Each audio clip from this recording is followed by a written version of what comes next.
Hey there everyone, welcome back to our channel. In today's video, you are going to see how to add music to your Canva post or Canva project.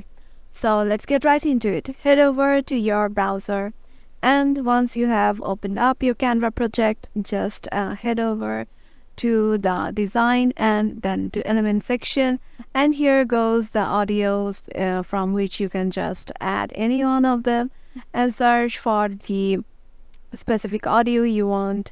If you once that matches your taste, just drag it on here and it is added right here. As you can see, it is only usable for 5 seconds. If you want more of it, you just need to add another page or add some more pages to your project. And yeah, this is how you can do it. Hope this video will help you out, and make sure to give it a thumbs up and subscribe to our channel, and we will see you in the next one.